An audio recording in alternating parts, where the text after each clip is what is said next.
Hello there, friends. Welcome back to another episode of Generation Tech. My irises, my pupils are burning right now. This has to be terrible. So the new Acolyte show is coming out, and I really want to talk about the Jedi in this new upcoming show because they're going to be slightly different from the Jedi we've seen in other periods of time. Their combat style and also philosophy in the Force is going to be quite unique because of the time period they exist in.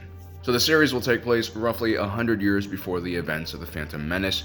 This would have been at the end of what was known as the High Republic period, lasting between 500 BBY to 100 BBY. This is an era that is several hundred years after the Ruusan Reformation, which basically restructured how the entire galaxy worked and how the federal government worked. This is a reaction to thousands of years of destructive conflict between the Jedi and the Sith. The result was a demilitarized republic. The federal military was basically dissolved, and also the Jedi were removed from leadership positions from within the military. At the time, Jedi were referred to as lords, and they had, burly man beards and wielded massive armies of Force users and underage children on the battlefields against their dark side counterparts. They didn't really have YouTubers like me and advocacy groups calling them out for endangering children back then. Things were kind of rough.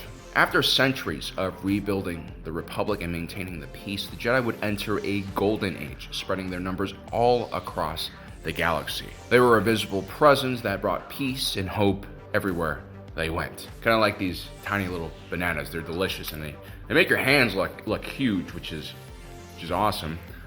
But there are still threats in the galaxy that the Jedi faced, of course. But now it rarely came in the form of lightsaber wielding combatants, nor were there any large battles that spanned multiple systems like during the Clone Wars or the Galactic Civil War. And so the Jedi kind of reverted to a more peacekeeping role and a diplomacy role, and as such they also trained less with the lightsaber. There was less emphasis on basically combat during this entire period. This is a stark contrast from the Jedi of the Clone Wars period, who were heavily militarized. By year 3, basically the Jedi who were still alive were very, very tactical and understood exactly how to destroy their enemies, and they did some very un-Jedi things. Let's just be honest with this, right? They committed a lot of war crimes, used the flag of truce on multiple occasions to basically attack their enemies. And all of these Jedi were very proficient in multiple disciplines of lightsaber combat, including the defensive shell technique for blaster fire, Form 3. The Petronaki Arena skirmish on Geonosis, which was really like the first battle of the Clone Wars, was a rude awakening for the Jedi.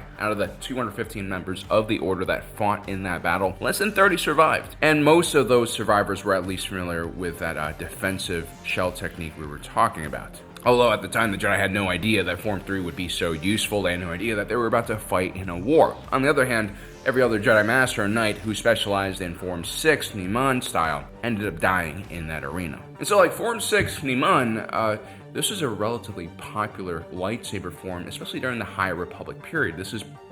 We're not exactly sure when it was invented, but it's very likely it was invented during this peacetime where you had a lot of innovation in the Force that was non-combat related. In many ways, Form 6 reflected the mentality at the time. The Jedi had been at peace for so long, and the Sith were believed to be dead and gone, and lightsabers became more and more of a ceremonial tool, like kind of a sign of station. Other than the Jedi assigned to patrolling the Outer Rim, which would have been a chaotic and hectic place during this time period, most Jedi probably didn't regularly use their lightsabers, and if they ever did use their lightsabers in violence, I'm sure they had to go see the resident shrink in the Jedi Temple, talk about their feelings and such. And so instead, lightsaber training became a disciplinary function, a way to tune the body with the mind through the Force. I guess the thought is, if you can't be, disciplined in martial arts and physical training, how can you be disciplined in how you use the Force? Right? Now, Form 6 Niman, at least on paper, was supposed to be the natural progression of the different forms. Form 6 is one of the last forms other than Juyo, Form 7, which is more of like a dark side thing, unless you're Mace Windu and have a purple lightsaber.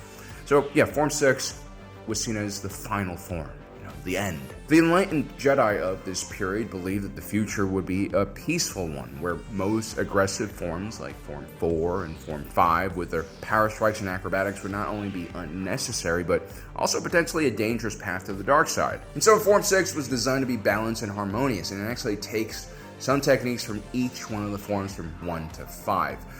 And so, like, Niman is seen as kind of like the jack-of-all-trades lightsaber form, but at the same time, because there's no really advanced techniques built into Niman, it's also like a beginner form in some ways. As such, Form 6, Niman required less martial training and physical conditioning. Critics of Niman would say that its adherents were kind of lazy and didn't like going to the gym and training their bodies properly for combat. Objectively speaking, most Niman fighters, at least their lightsaber moves, were pretty like basic and passive and predictable, which is fine if you're going up against a non-force sensitive, but against a trained duelist, you're gonna struggle with Niman. In the Acolyte, we see Jedi Master Sol in the trailer deploying with a large Jedi team. I think this will be typical during the Golden Age of the Republic. They will always be outnumbering the enemy. But I wouldn't be surprised if most of these were Niman practitioners and lacked actual fighting experience against a trained lightsaber duelist. And so they'll be completely out of depth in a real fight, especially against a dark side Force user. There's just like a savage nature that goes along with the dark side of the Force, you know, like very aggressive, strong strikes, including like some really dirty moves that I don't think these Jedi are going to be ready for. Anyway, the Jedi during this period are going to have quantity and not quality on their side, which is kind of cool. It's a welcome change, I think. This is very different from the post-Order 66 Jedi, who are all pretty much, you know, top-tier fighters living in the apocalypse. Now, Form 6 Niman is not completely useless. I think every form, even Form 1, who, you know, Kit Fisto basically perfected, can be useful if the actual fighter is good, just like how I'm sure a Capoeira fighter could kick someone's head off if they were more talented and in like the perfect situation, I guess. Anyway, back to Niman. So the true purpose of Niman wasn't actually the lightsaber strikes. You see, the Jedi were pretty arrogant during this time period, and they saw even the lightsaber as kind of a crude weapon. You know, forget about blasters being crude, yeah, lightsabers were crude to the High Republic Jedi, or at least some of them. The true purpose of Niman was actually really studying and connecting more with the Force. And so a truly potent Niman fighter will use a variety of Force techniques to supplement their attacks. Now this includes controlling your enemy's body movements, you know, tripping them up right as they're about to block, or just moving their blade out of the way when you're striking. Force telekinesis here is going to be very important, and there's also going to be a variety of different other Force power tricks that at least light side Force users can use. And so again, Niman is really for like the Jedi who really are interested in developing a closer connection to the Force rather than just focusing only on martial training. Now, the more traditional duelist, the purist in the Jedi Temple, would argue that Force powers are just one layer of a Jedi's training and defense, and no Force moves are going to substitute good blade work and good footwork and good physical conditioning. And it's true, if you're fighting another Force user, maybe those little tiny things, those small details are going to be the difference between you living or dying. And ultimately, it seems like the purists were right, because they're actually a bit more balanced in how they fought, because they did focus on these other aspects and then just rely on the Force. And we'll see during the Clone Wars, Form 6 Niman would become less and less popular as the war continues, as just a lot of the practitioners of Form 6 would die, basically. And I gotta say, there's a huge difference in the Clone Wars era Jedi versus the High Republic. I mean, take a look at Ki-Adi-Mundi and Obi-Wan Kenobi during the second Battle of Geonosis. They both almost die, and they're basically involved in like a 2, 3, 4 hour long campaign where they're constantly getting blown up and hit.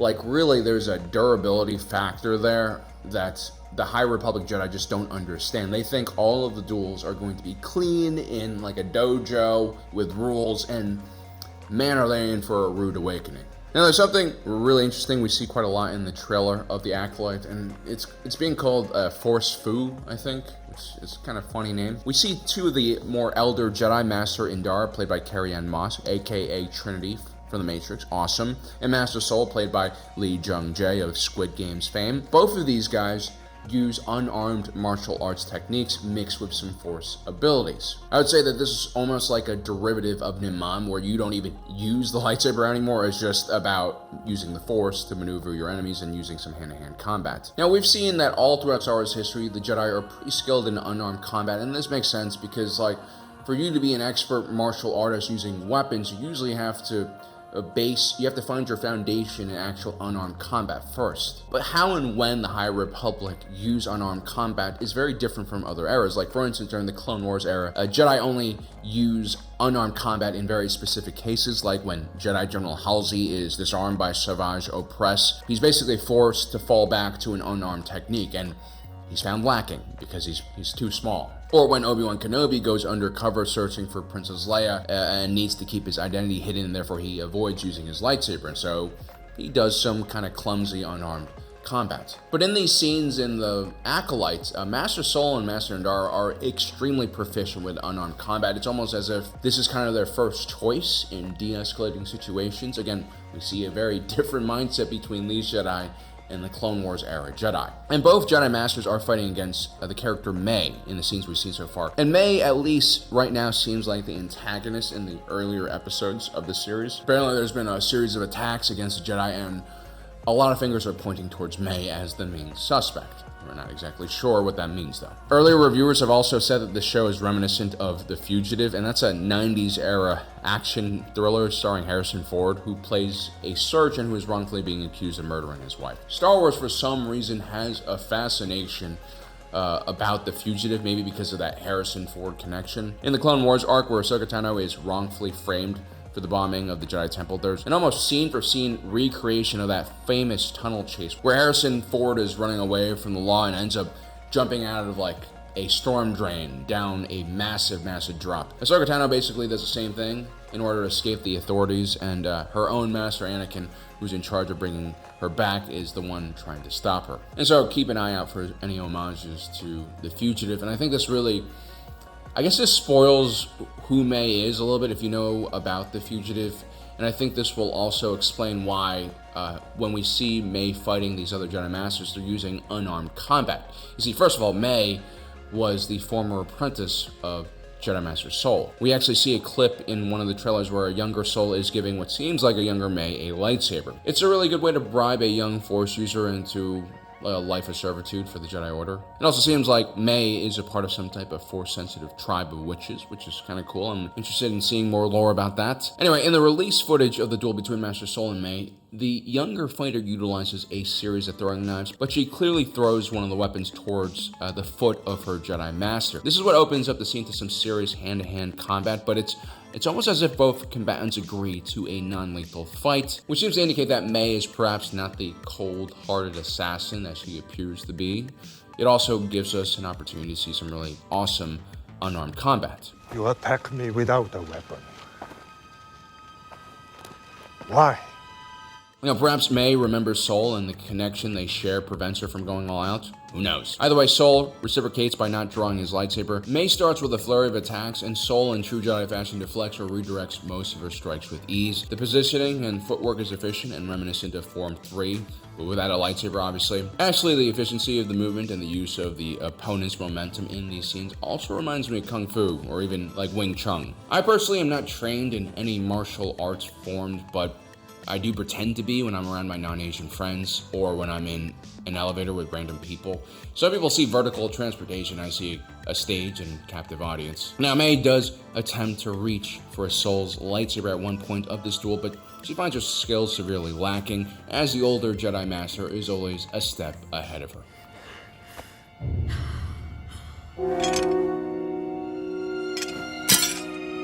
I really love the dominance that Jedi Master Sol portrays here. I mean, everything is effortless, as it should be for a Jedi Master of his skill level. It also shows us just how untrained of a fighter May is. Also notice the fear in May's eyes during this whole sequence. She almost seems reluctant to fight, even though she bravely presses forward. Again, this is giving me a lot of Fugitive vibes, right? May also appears in a fight against Carrie-Anne Moss, who is well known for her own kung fu skills in The Matrix. In the scenes between Master Indara and May, it seems like there's a bit more tension and lethality. May tries again to reach for this Jedi Master's lightsaber, and this time, she does try to use her knife in a more lethal way and tries to kill Indara. It's possible that this is an assassination scene, or at least an attempt. It is very interesting that May is reaching out for her opponent's lightsaber in both of these scenes. Maybe this is one of her motives or goals. Maybe she's being trained and this is like her her kind of final test to steal a lightsaber, disarm a Jedi's lightsaber, and claim it for her own, and then she could, I don't know, bleed it or something and make it red. In a lot of ways, this whole scene reminds me a lot of ninjas ambushing a samurai, and as many of you know, the Jedi sword training and martial discipline were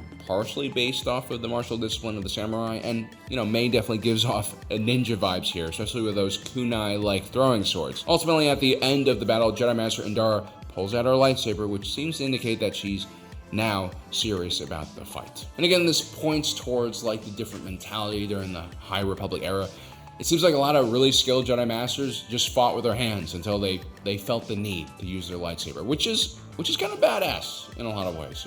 You know, kind of reminds me of those like videos of old gangbangers complaining how kids are always shooting now and not having fist fights because, you know, fist fights are better. That's how you make friends. And now that I think about it, these High Republic Jedi are definitely very different from the prequel era Jedi, who were always very eager to pull out their lightsabers and cut people's heads off and neutralize a threat. I mean, those guys only really resorted to hand-to-hand combat to supplement their usual attacks or whenever they lost their lightsabers. Again, very different mindset. Now, obviously, there are probably going to be lightsaber fights and duels in the Acolyte. A lot of the early reports seem to indicate that the pacing and style of combat is going to be very similar to the prequels, which I think is good news. I mean, some of the best duels in all of Star Wars happened in Episode 3 between Anakin and Obi-Wan Kenobi. Matt Ginther, the stunt coordinator for the Acolyte, talks about using a mixture of Taekwondo, karate, along with Krav Maga and Western boxing, so there is going to be a lot of unarmed fighting. And all of these techniques are very heavy on striking, you know, kicking, punching. The only one that isn't is like Krav Maga, which is more of like a hybrid form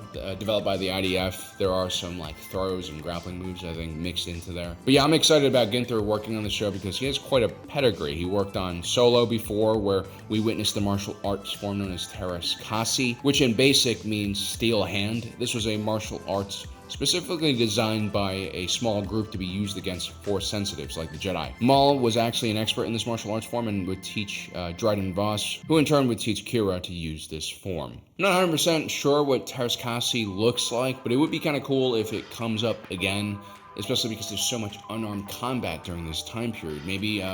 Maybe May is using it, who knows. From a lore standpoint, Teras Kasi is basically a martial art technique that requires ridiculous amounts of self-control.